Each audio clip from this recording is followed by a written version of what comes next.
Good morning students, आपका मेरे JSS study channel में स्वागत है। तो आज जो हम वीडियो लेकर आए हैं वो है प्रश्न पत्र की रूपरेखा, जो सत्र 2025-26 में आएगा आपको पेपर। और कक्षा है 8वीं और विषय है हिंदी द्वितीय लैंग्वेज सेकंड भाषा। तो इसके लिए हमने देखना है कि इसमें कौन कौन से जो है पेपर पैटर्न जो आपका चेंज हुआ है उसमें कौन कौन से इम्पॉर्टेंट भाग हैं जिनमें से प्रश्न जो हैं किस किस प्रकार के आएंगे। तो इसे वीडियो शुरू करने से पहले आपसे अनुरोध है कि मेरे वीडियो को लाइक करें, शेयर करें और अधिक से अधिक जो है सब्सक्राइब करें मेरे चैनल को। और अभी शुरू करते हैं हम। सबसे पहले हम देखते हैं कि अंक कितने का पेपर होगा। तो अंक जो दिए गए हैं आपके पूर्णांक, ठीक है। तो उसमें जो लिखित पेपर के 80 अंक प्लस आंतरिक मूल्यांकन जो इंटरनल असेसमेंट लगती है उसके 20 अंक, और इस प्रकार कुल अंक जो होंगे 80 अंक का आपका पेपर होगा। और समय जो है आपको 3 घंटे जो है लिखने के लिए मिलेगा। नोट में दिया गया है कि पहला प्रश्न जो है, पहला नोट दिया गया है कि प्रश्न पत्र के 6 भाग जो हैं वो होंगे क से लेकर च तक। और दूसरा है कि प्रश्न पत्र में कुल जो प्रश्नों की संख्या है वो 10 प्रश्न होंगे। और सभी प्रश्न जो है आपने जो करने हैं वो अनिवार्य होंगे। तो सबसे पहला भाग जो दिया गया है क भाग है, और उसमें दिए गए हैं बहुवैकल्पिक उत्तरों वाले प्रश्न।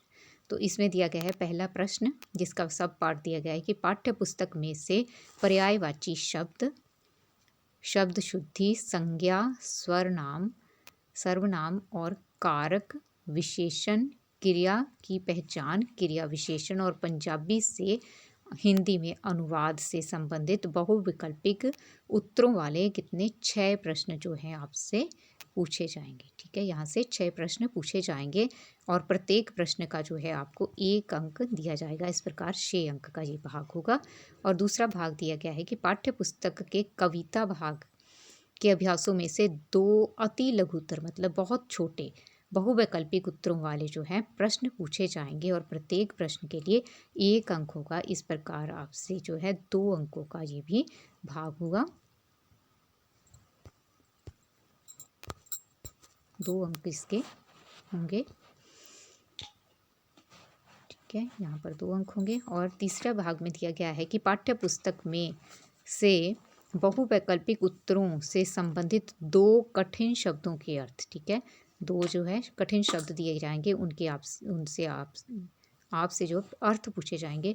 तो इसके लिए भी 1 अंक का एक प्रश्न होगा। इस प्रकार 2 अंक इसके मिलेंगे और इस प्रकार इस भाग के जो है हमारे 10 अंक पूरे हो गए। दूसरा भाग दिया गया है अन्य वस्तुनिष्ठ प्रश्न। तो इसमें दिया गया है नोट, इसमें आएंगे मिलान कीजिए, रिक्त स्थान भरो, या फिर एक शब्द अथवा एक वाक्य में उत्तर दें। किसी भी प्रकार के ये प्रश्न हो सकते हैं और प्रश्न पत्र निर्माता इनमें से किसी भी प्रकार से निम्नलिखित अनुसार जो है यथोचित जो है प्रश्न पूछ सकता है। तो इसमें आपने देखने हैं कि पाठ्य पुस्तक के जो है पद्यांश पर आधारित, पद्यांश क्या होता है, कविताएं, ठीक है ना, कविता का अंश दिया गया होता है। तो कविता की जो लाइनें दी गई होंगी उससे संबंधित जो है 4 प्रश्न पूछे जाएंगे आपसे। और 2 प्रश्नों के जो उत्तर हैं आपने 2 प्रश्नों के उत्तर पद्यांश में से ढूंढकर ही लिखने होंगे। ठीक है, वो कविता की लाइनों में ही 2 प्रश्नों के आपको उत्तर मिल जाएंगे। और अन्य 2 प्रश्न जो हैं आपके होंगे वो कठिन शब्दों के अर्थ हो सकता है या फिर पद्यांश का केंद्रीय मूल भाव जो है वो पूछा जा सकता है। तो ऐसे प्रश्न पत्र के इस में भी जो है प्रश्न पूछे जाएंगे, वो भी 1 अंक के होंगे। तो 4 प्रश्न पूछे जाएंगे और उसके लिए 1 अंक दिया जाएगा। इस प्रकार आपके अंक हो गए 4 अंक। 5वां भाग है पाठ्य पुस्तक में से लिंग बदलो, वचन बदलो, विपरीत शब्द, भाववाचक संज्ञा, ठीक है, इनमें से जो है आपसे विशेषण निर्माण, अनेक शब्दों के लिए 1 शब्द, विराम चिन्ह से संबंधित उत्तरों वाले प्रश्नों में से जो है आपसे 3 प्रश्न जो है वस्तुनिष्ठ पूछे जाएंगे और प्रत्येक प्रश्न का जो है 1 अंक दिया जाएगा। इसलिए आपके 3 अंक, इस प्रकार 3 प्रश्नों के 1 अंक, 3 अंक हो गए। और 6ठा भाग है दिया गया पाठ्य पुस्तक में से पुरुष काल, वाच्य, संबंध बोधक, योजक, विस्मयादि बोधक की पहचान या र के विभिन्न रूपों से संबंधित उत्तरों वाले प्रश्नों में से आपसे जो है 3 प्रश्न पूछे जाएंगे और प्रत्येक प्रश्न का भी यहाँ पर भी 1 अंक है। इस प्रकार आपके 3 अंक पूरे होंगे। इस प्रकार इस भाग के भी आपके जो है 10 अंक हो गए। आगे दिया गया है भाग ख, पाठ्य पुस्तक। ठीक है, आपकी पुस्तक में से जो प्रश्न हैं उनके अंक होंगे 24 अंक होंगे कुल। और पहले दिया गया है प्रश्न दूसरा, पाठ्य पुस्तक के गद्य भाग, मतलब गद्य भाग क्या होता है? कहानी, एकांकी, ठीक है, कहानी, निबंध और एकांकी, इसमें से जो है आपके 12, ठीक है, 12 जो है अति लघुतर, बहुत छोटे जो प्रश्न पूछे जाएंगे, जिसमें से आपने क्या है 10 प्रश्नों को जो है उत्तर 1 या 2 लाइन में, 1 लाइन या 2 लाइन में आपने उनके उत्तर देने हैं। मतलब बहुत ही छोटे प्रश्नों के उत्तर हैं, 12 पूछे जाएंगे और 10 आपने करने हैं। और इनके लिए आपको अंक जो प्राप्त होगा वो भी जो है 10 अंक प्राप्त होंगे। मतलब एक एक प्रश्न के 1 अंक, 10 अंक हो गए। इसके बाद में तीसरा है कि पाठ्य पुस्तक में से 5 जो है आपके पूछे जाएंगे निबंधात्मक प्रश्न, मतलब बड़े उत्तर वाले प्रश्न, जिनमें से आपको 3 जो हैं प्रश्नों के उत्तर जो हैं वो 4 या 5 लाइनों में जो है वो लिखने के लिए कहा जाएगा। पंक्तियों में मतलब लाइनों में लिखने के लिए कहा जाएगा। 5 दिए जाएंगे और उनमें से 3 करने हैं, 2 की ऑप्शन होगी। और इस प्रकार इनके एक एक प्रश्न का जो उत्तर है वो 4 अंक का होगा, तो 3 करने हैं। तो इस प्रकार 3 चौका 12, तो 12 अंक हो गए। इसके बाद में चौथा प्रश्न दिया गया है कि पाठ्य पुस्तक में से संवाद किसने किसको कहा। ठीक है, ये होता है ना कि किसने, ये वाक्य किसने किसको कहे के अंतर्गत 3 वाक्य दिए जाएंगे आपको, और जिनमें से आपने कितने करने हैं, 2 का उत्तर आपने करने के लिए कहा जाएगा। इस प्रकार 2 अंक आपके पूरे हुए। और इसके बाद में ग भाग में दिया गया अनुवाद कार्य दिया गया है, जिसके अंक जो है 4 हैं, यानी कि आपको पंजाबी से हिंदी में जो है अनुवाद के लिए कहा जाएगा, तो उसके लिए 4 अंक होंगे। 5वां प्रश्न है कि पाठ्य पुस्तक में से पंजाबी के जो हैं आपको 3 वाक्य दिए जाएंगे। ठीक है, वाक्य 3, और किन्हीं उसमें से 2 जो है आपने उनका अनुवाद करने के लिए कहा जाएगा। इस प्रकार एक एक जो वाक्य होगा उसके 2 अंक होंगे, तो 2 दूनी 4, 4 अंक आपको प्राप्त होंगे अनुवाद में से। आगे भाग दिया गया है घ भाग, तो उसमें है अपठित गद्यांश।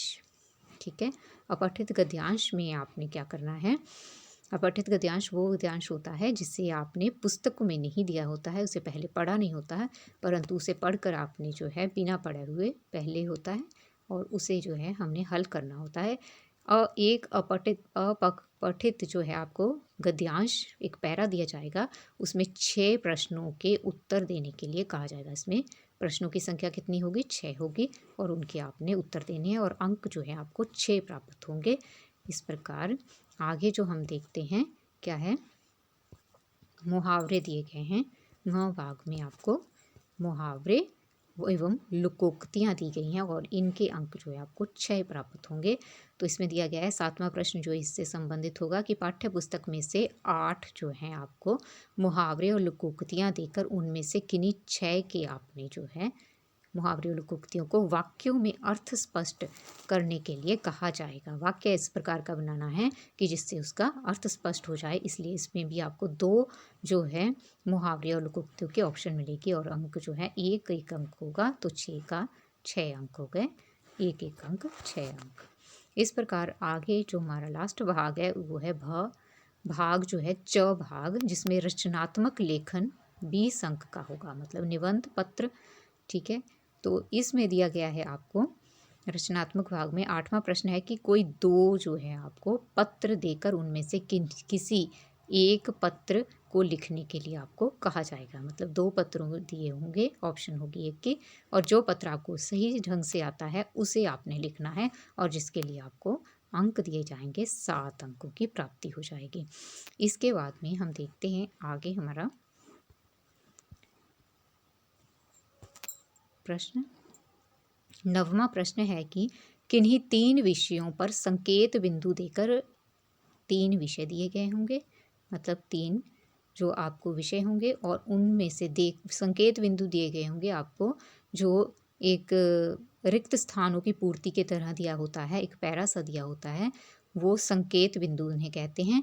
उसके लिए किसी एक विषय पर, ठीक है, 3 विषय दिए होंगे, उनमें से एक विषय पर 150 शब्दों में जो है आपने निबंध लिखने के लिए कहा जाता है और उसके लिए आपको 8 अंकों की प्राप्ति होगी। जिस प्रकार आपको दिया गया होता है प्रातः काल की सैर, तो उसके संबंधित जो एक पैरा दिया गया होता है संकेत बिंदु, जिसमें से डैश डैश छोड़ा गया होता है, और उसे भरकर अगर आप सही ढंग से उसे भर लेते हैं तो आपको जो है 8 अंक जो है आसानी से प्राप्त हो सकते हैं। और इससे संबंधित एक वीडियो जो है मेरा बना हुआ है 8th कक्षा के लिए, तो जिसमें मैंने आपको बहुत ईजी ट्रिक के माध्यम से बताया है कि किस प्रकार आप जो है निबंधों की रचना कर सकते हैं संकेत बिंदुओं के आधार पर। संकेत बिंदु आपके दिए होते हैं आपके क्वेश्चन पेपर में, और उन संकेत बिंदुओं को देखकर किस प्रकार जो साधारण विद्यार्थी और कमज़ोर विद्यार्थी भी जो है ये 8 अंक प्राप्त कर सकते हैं, उस वीडियो को मेरे को आपने देख लेना है। आगे लास्ट प्रश्न है कि प्रश्न 10वां, एक शब्द सारणी में बाएं से दाएं, ठीक है, और ऊपर से नीचे की ओर दिए गए 8 जो है सार्थक शब्दों में से आपने 5 सार्थक शब्द चुनकर उनके जो है क्या करने हैं, वाक्य बनाने के लिए कहा जाएगा। आपको जो है सार्थक शब्द ढूंढने हैं, बनाने हैं 8, और उनमें से 5 के लिए तो आपने वाक्य बनाना है, और इसके लिए आपको अंकों की प्राप्ति जो होगी वो भी 5 अंकों की प्राप्ति होगी। इस प्रकार हमने जो है आज जो ये सारा आपका प्रश्न पत्र की रूपरेखा किस प्रकार की होगी 8वीं कक्षा के फाइनल पेपर जो बोर्ड का होगा 2026 में, उसके बारे में बता दिया, और कहाँ कहाँ से विशेष प्रश्न आएंगे और किस प्रकार हम आसानी से और ट्रिक्स के माध्यम से उन भागों को कर सकते हैं। इससे संबंधित मेरे बहुत सारे वीडियोस जो है मैंने डाले हुए हैं। अगर आपको मेरे वीडियो अच्छे लगते हैं और अगर आपको मेरी वीडियोस समझ आते हैं तो आप उनसे देखकर उन्हें समझ सकते हैं, और बताइए कि कमेंट सेक्शन में बताएं कि मेरे वीडियो आपको कैसे लगते हैं, और मेरे चैनल को सब्सक्राइब करें, वीडियो को लाइक करें और अधिक से अधिक शेयर करें। वीडियो देखने के लिए आपका धन्यवाद।